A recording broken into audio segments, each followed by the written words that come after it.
Eh bien, bonjour à tous. J'espère que vous allez tous bien. Donc aujourd'hui, dans cette vidéo, on va s'occuper des durites de frein rigides qui sont en dessous du véhicule. On va les enlever. Bienvenue à ceux qui rejoignent la chaîne, donc du coup. Donc, petit résumé, voilà, je suis en train en ce moment de restaurer cette petite 205 pour la remettre sur la route, qu'elle soit en bon état pour passer le contrôle technique. Voilà, pour les nouveaux, bienvenue. Pensez à mettre un pouce, à s'abonner, à partager, à mettre un commentaire, etc. J'ai pas trop donné les signes de vie pendant 3 semaines du coup, parce que il y a eu les ponts et j'ai voilà un petit peu de repos, ça fait pas de mal et j'étais pas mal occupé par d'autres véhicules aussi également. Voilà, des potes voilà qui viennent, on passe un bon moment et ça fait toujours plaisir. Et j'ai eu une voiture qui m'a pris quand même beaucoup de temps, beaucoup de recherches, etc. Et que je vais vous montrer du coup les dégâts. De mécano novice que je suis, ce que j'ai réussi à faire, je suis quand même assez fier de moi. Donc voilà ce qui m'a pris pas mal de temps. Dites-moi en commentaire si vous arrivez à trouver le modèle de la voiture. Voilà. Donc tout ça appartient à la même voiture. Alors faut savoir que ce pare-choc est quand même spécifique à ce véhicule-là. Et pour le trouver, j'ai galéré. J'ai réussi à trouver du coup le pare-choc, le bloc radiateur avec le ventilateur, comme ça j'étais tranquille. Avec du coup la traverse qui est pliée forcément et tous les caches qui vont autour, etc. J'ai tout trouvé, tous en même voiture. La voiture que je devais faire était noire et j'ai trouvé la même voiture noire avec la même motorisation, tout pareil. Donc coup de cul. Et le tout, j'en ai eu pour 500 euros. Donc une casse à Trésini, enfin dans le 77, bref. Une bonne casse honnêtement, et j'ai pu démonter les pièces qu'il me fallait. Donc j'avais emmené tout l'outillage, etc. Et j'ai démonté tout ça, et du coup, pour remonter sur la voiture qui est venue dans mon garage, du coup, c'était le week-end dernier. Et il y avait en même temps distribution, kit distribution, kit accessoire, toute la face avant, la grosse révision, 10 plaquettes à l'avant et les plaquettes à l'arrière. Donc c'était quand même pas mal de boulot. Je me suis fait aider par un pote, avec un pote on a fait ça, donc c'était bien sympa. Sébastien, si tu regardes cette vidéo, je te salue. Et merci encore pour ton coup de main, ça m'a drôlement rendu service. Donc voilà pourquoi j'étais pas mal occupé et je peux vous garantir que pour trouver ça, surtout, c'est surtout le pare-choc qui m'enquiquinait à trouver et honnêtement, voilà. Donc tiens, se dire en passant, dites-moi, voilà, je pense qu'il y en a qui vont trouver pourquoi, à cause de quoi la traverse est pliée en deux comme ça. Euh, Juste un petit jeu comme ça. Et du coup, voilà, ça avait tout plié, donc vous voyez que ça fait bien bien l'arrondi. Le radiateur de moteur qui est juste là au bout de mon doigt a pris aussi, vous voyez, il est légèrement, encore ça allait. Mais par contre, voilà, le, le condenseur de clim, lui, était bien bien esquinté, mais pour le coup, il fuyait pas.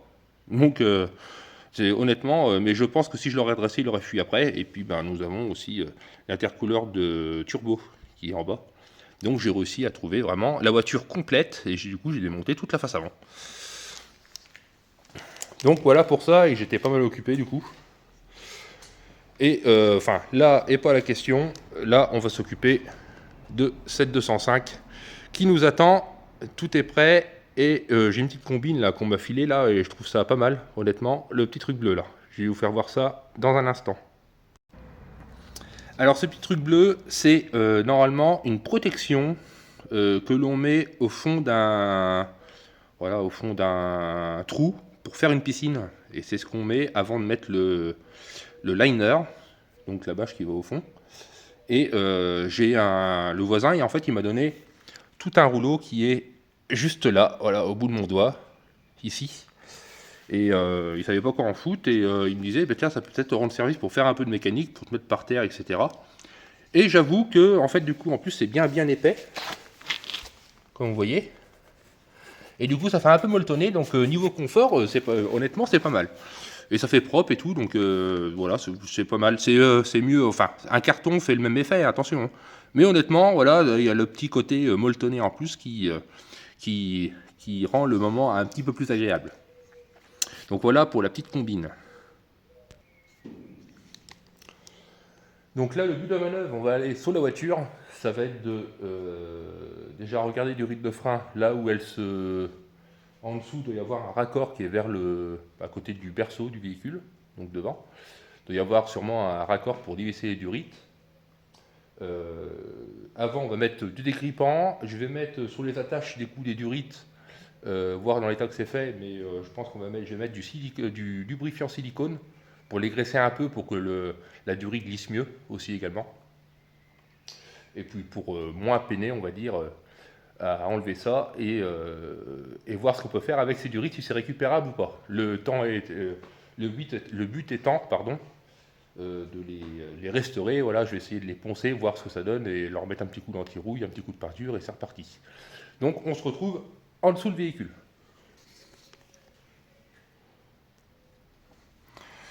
Donc on se retrouve en dessous du véhicule.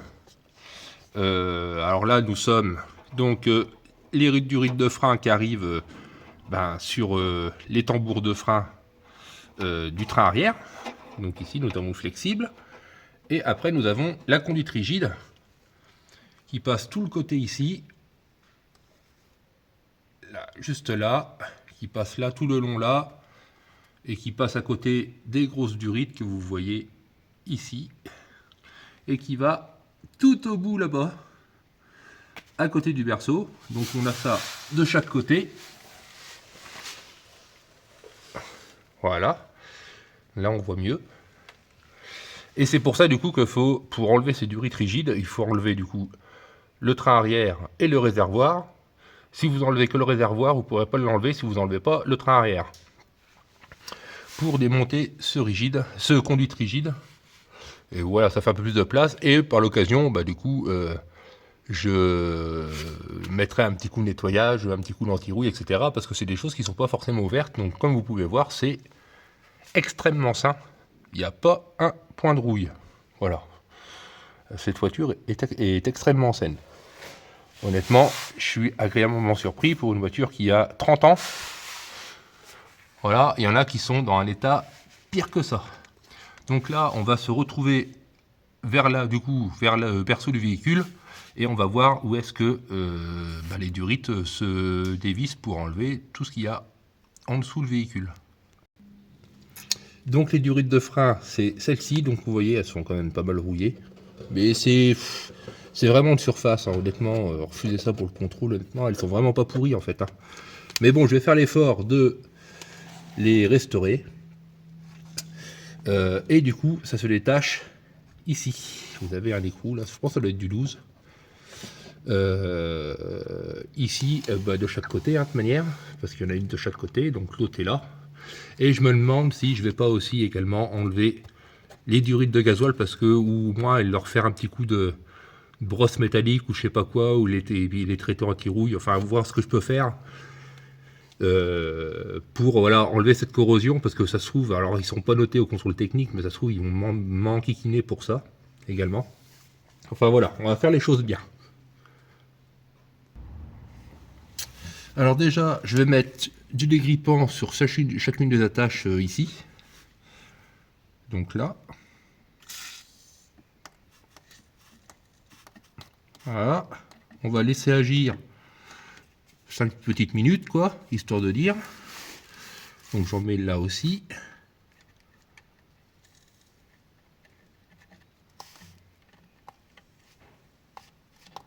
Voilà. Et du coup, comme vous voyez, il y a des petites attaches. Comme ça, là, ici. Voilà, il y en a partout, tous les 20 cm sous la voiture. Et du coup, là, je mets du lubrifiant au silicone, parce que du coup ça esquinte moins le plastique du coup. Et en même temps, bah, ça lubrifie. Donc je vais en mettre. Je vais en mettre comme ça, laisser agir un petit peu. Et je galérerai moins, je pense, à enlever bah, les durites de leur maintien là, du coup. Et pour éviter de les casser justement. Donc là, je vais faire partout, je vais pas vous montrer ça hein, forcément, je vais faire partout toutes les graisser comme ça. Et je vous reprends juste après.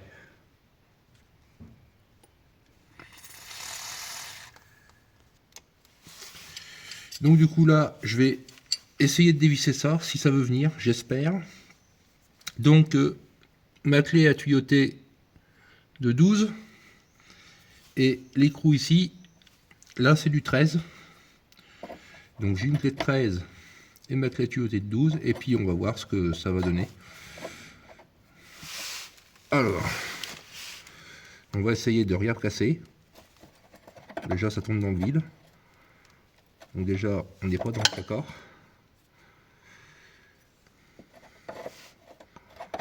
On dirait qu'il y a un peu de mou. Alors c'est peut-être pas du 12, c'est peut-être du 11. Donc je vais aller chercher ma clé à tuyauter de 11. Donc c'est bien du 11. Donc je vais essayer de placer ma clé. Je sais pas comment, comme ça. Avoir un peu de recul et surtout être bien positionné pour avoir un peu de force. Avec ma clé de 13 de ce côté-là. Et on y va. Et ben ça se dévisse hyper bien. Donc je pense que le dégrippant bah, fait son effet.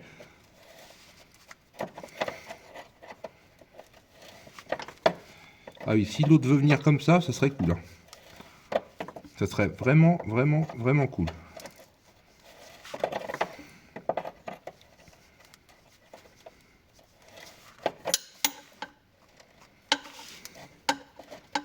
Ça se dévisse à la main.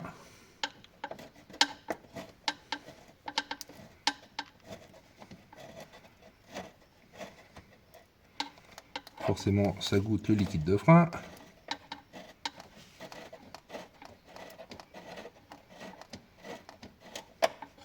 Voilà. Tac. Donc voilà, liquide de frein il goûte. Donc je vais faire du coup de l'autre côté.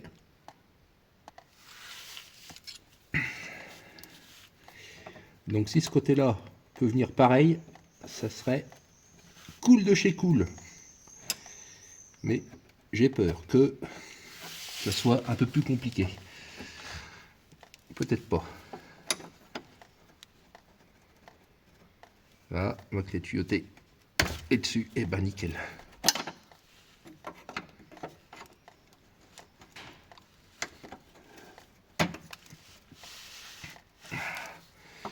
Là, c'est un petit peu plus grippé de l'autre côté. Après, je pense que c'est normal parce que c'est côté accotement.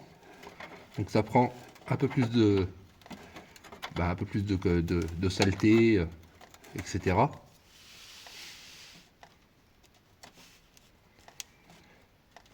Par contre, je suis étonné qu'il reste encore du liquide de frein dans le circuit, sachant que le bout c'est vide.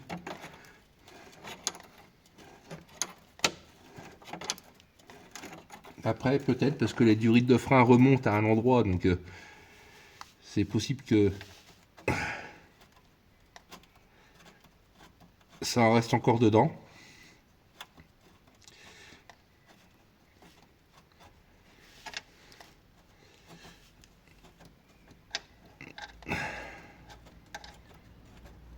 Mais voilà, ça se dévisse à la main, donc tant mieux. Voilà, hop là, nickel. Donc là, on se retrouve derrière le véhicule. Alors,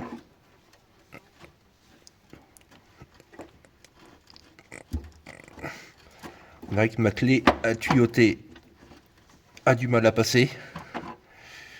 Donc va falloir que je dévisse l'écrou ici de l'attache là où qui est relié la durite de frein rigide et le flexible de frein pour me laisser voilà, dévisser un peu, pour me laisser un peu de mou, que je puisse passer ma clé à tuyauter, parce que là du coup bah, j'ai la tôle qui me gêne.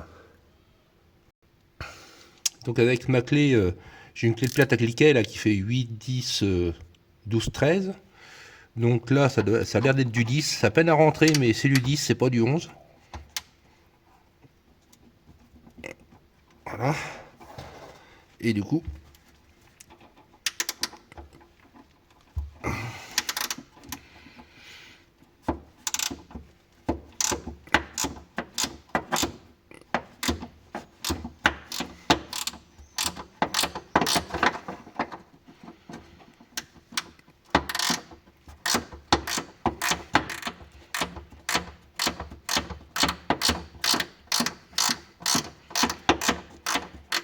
soit je fais comme ça, ou ça se trouve sinon j'ai même pas besoin d'enlever là, c'est j'enlève directement le tout avec la patte.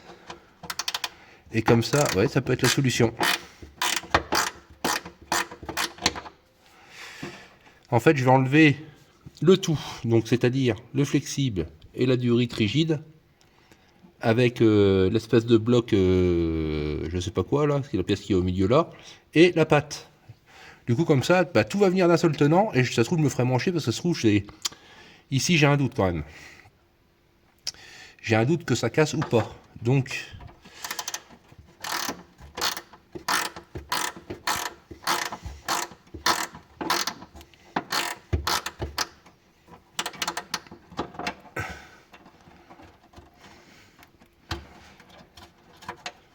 hop là. Voilà. J'essaie de remettre l'écrou comme ça. Alors, on essaye de pas trop plier. Voilà, je vais juste mettre l'écrou, juste pour que pas le perdre. Voilà, comme ça. Et bah du coup, voilà, bah c'est pas mal. Hein. Du coup, comme ça, bah, je vais pouvoir enlever le tout, l'ensemble, sans m'enquiquiner et enlever la patte là à desserrer ici. Voilà. Donc c'est pas mal. Donc je vais faire du coup l'autre côté que je vais vous montrer également. Et on se reprend juste après.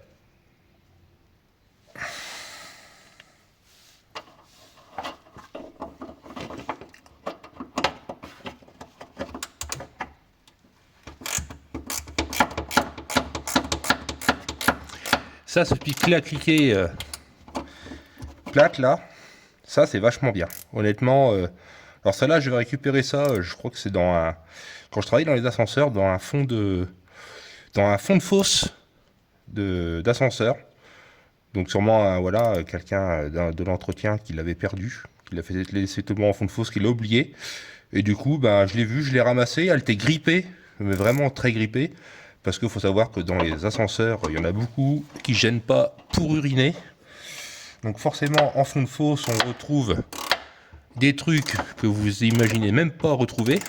Voilà. Dans un ascenseur, vous voyez beaucoup, voilà, que c'est propre, etc. Mais il faut savoir que vous ne savez pas ce qui s'y cache sur les toits de cabine et sur les fonds et dans les fonds de fosse. Et voilà, des fois on trouve les trouvailles. Donc je l'ai gardée, du coup elle fonctionne bien.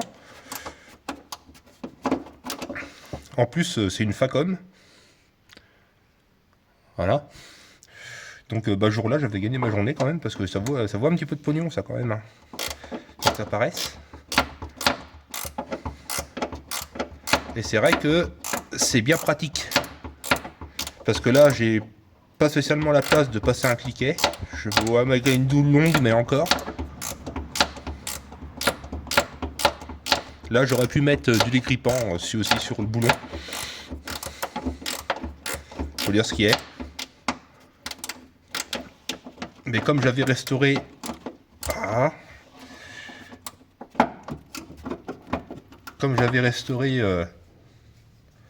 le fond en dessous juste avant le réservoir là, du coup il y a un peu de peinture dessus, mais bon, passons. Donc voilà, celle-là aussi également est enlevée. On n'oublie pas de remettre le petit écrou. Alors c'est pas la peine de le serrer à fond, hein, mais juste pour qu'il tienne. si j'arrive à le remboîter dedans, voilà, c'est bon. Voilà. Donc voilà déjà pour ça. Donc maintenant, tant qu'on est là, on va essayer du coup de dégrafer ces espèces d'attaches là en plastique sans les casser. J'espère ne pas les casser, ça serait bien. Donc là, je mets un petit tournevis plat, je vais voir comment que ça sort. Si déjà, je peux essayer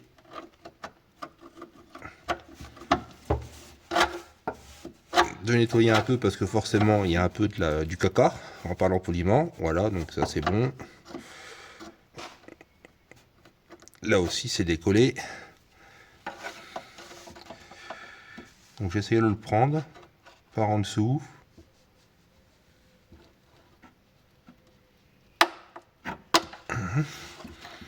Et on va voir ce que ça va donner. Voilà. Donc du coup, je pense que ce que je vais faire pour pas éviter de faire peiner la durite, je pense que je vais juste, hop là, le boulon, juste raccrocher comme ça, sans serrer. Je vais juste la remettre et remettre l'écrou devant en fait.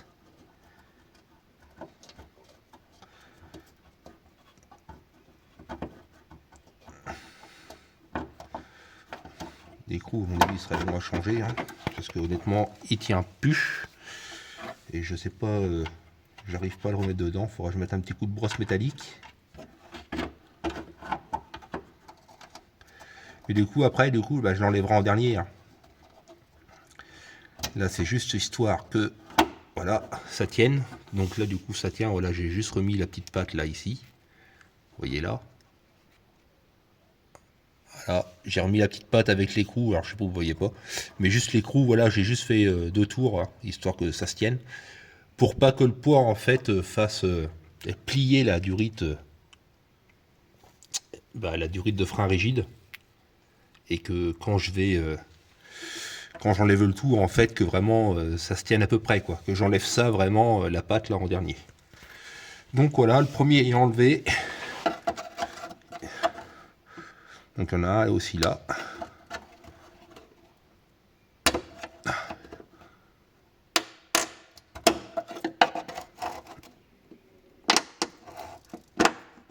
Tac. Il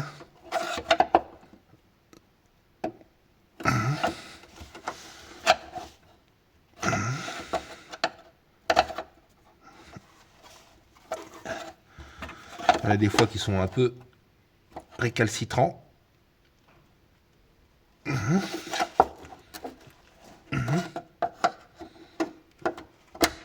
Voilà. Et des fois, il y en a qui sont collés.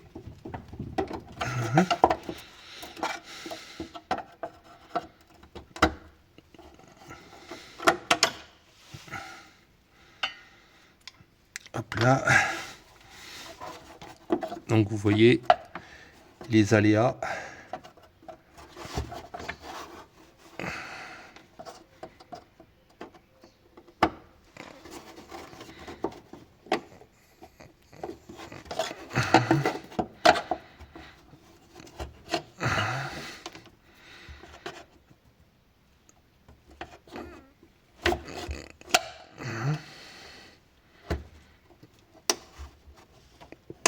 Voilà.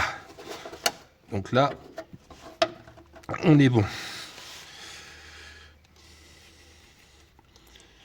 Je vais en enlever encore une ou deux devant vous. Et puis après, je ferai les autres. Enfin voilà, vous comprenez le principe. Hein. Et je vous dirai le temps que j'ai mis. Voilà, pour rien vous cacher.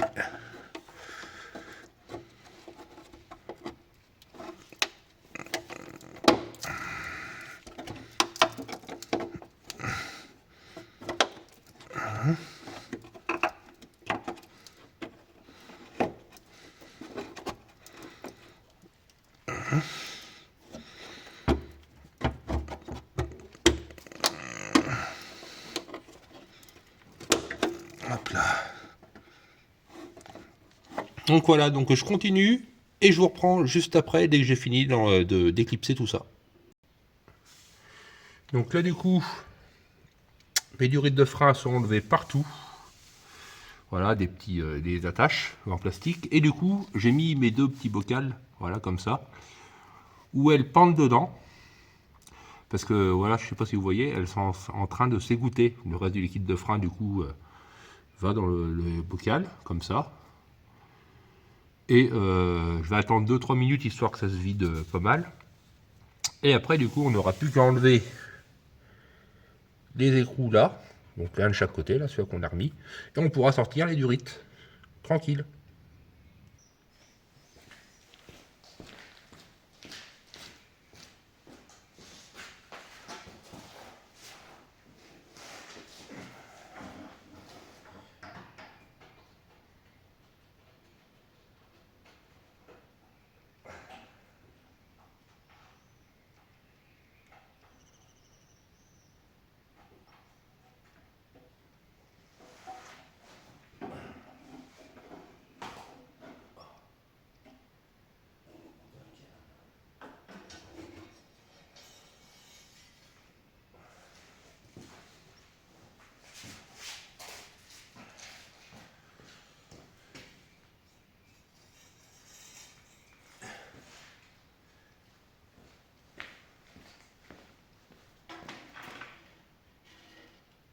Donc voilà pour une.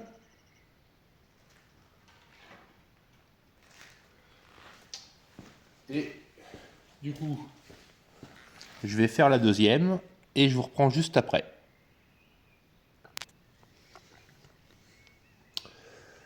Donc voilà, les deux durites sont enlevées. Donc sur les tréteaux. Je vais les repérer parce que je pense que je ne sais pas si c'est les mêmes d'un côté ou de l'autre, mais les plieurs sont pas pareils. Donc je vais noter et je vais vous faire voir comment je vais prendre pour les noter.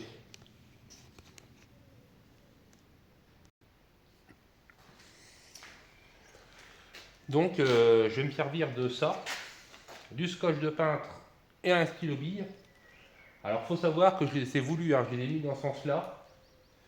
Il faut savoir que sur un véhicule, quand la gauche ou la droite est donnée, c'est quand on est au volant du véhicule. Donc celle-ci c'est le côté gauche et celle-ci c'est le côté droit.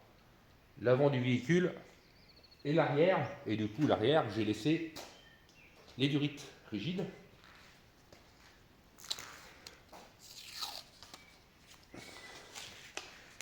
Alors voilà, on prend du scotch, stylo bille, donc je vais mettre gauche.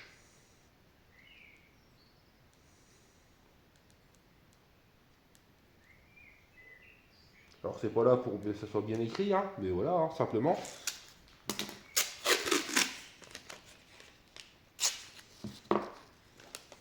Je vais faire comme ça et je vais mettre ça ici.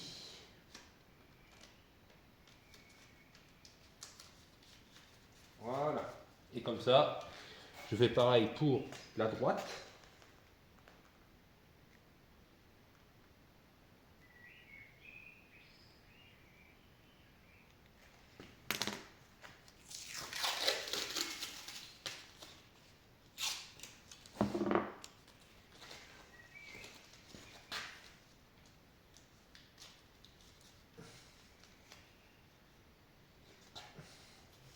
Et voilà.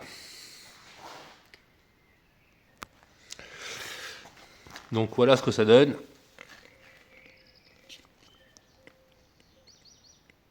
Gauche et droite. Donc elles sont toutes les deux là. Donc en regardant les dégâts, honnêtement, je ne veux pas dire que c'est voilà, c'est un peu corrodé. En fait, c'est pas partout. C'est à des endroits, mais surtout vers le milieu du véhicule. Ici, c'est pas trop corrodé du coup parce qu'il y a le réservoir, donc ça prend beaucoup moins de crasse. Et là, il y a un petit peu de rouille là, ici au niveau du, ça c'est au niveau du train arrière. Là, c'est à la sortie du train, entre le train arrière et juste après le réservoir. Et voilà, on peut voir que là, par contre, voilà, c'est quand même bien rouillé. Mais honnêtement, c'est pas perforant. C'est vraiment de la rouille de surface. Donc, je vais dans une prochaine vidéo, du coup, je vais poncer tout ça. Voir comment je vais y prendre. J'ai une petite combine pour ça. On va voir si ça marche. Si ça marche pas, bah, j'essayerai autre chose. Mais voilà pour ces durites de frein qui sont enfin déposées. Donc pour enlever ces durites, voilà, les déclipser de leur support plastique. Pour les deux durites, j'ai mis 5 minutes, voilà. Avec un tournevis plat, en fait, il faut faire levier gentiment et voilà, ça arrive à venir. Mais surtout graissez-les parce que forcément, ils sont un petit peu secs. Donc voilà, le fait de mettre du lubrifiant silicone, je pense que ça a aidé largement. Mettez-en, voilà, avant de commencer, laissez agir 4-5 minutes, hein. Pareil sur les raccords de durites, les durites de frein rigide, sur les raccords qu'il faut dévisser avec la clé à tuyauter, pareil. Mettez du dégrippant, laissez-le agir un petit peu, ça fera pas de mal et vous allez moins galérer après. Donc pas la peine de mettre du dégrippant et de commencer à desserrer de suite. Voilà, vous avez le temps, hein, vous n'avez pas 5 minutes près. Donc voilà pour ça. Donc sur ce jeune Jean, je vous dis du coup à une prochaine vidéo. N'hésitez pas à commenter si vous avez aimé ou pas. Comme vous voyez, c'est un petit peu de boulot quand même. Mais honnêtement, voilà, ça se fait bien. Il n'y a pas de souci. Je vous dis donc à la prochaine et à ciao, bonsoir.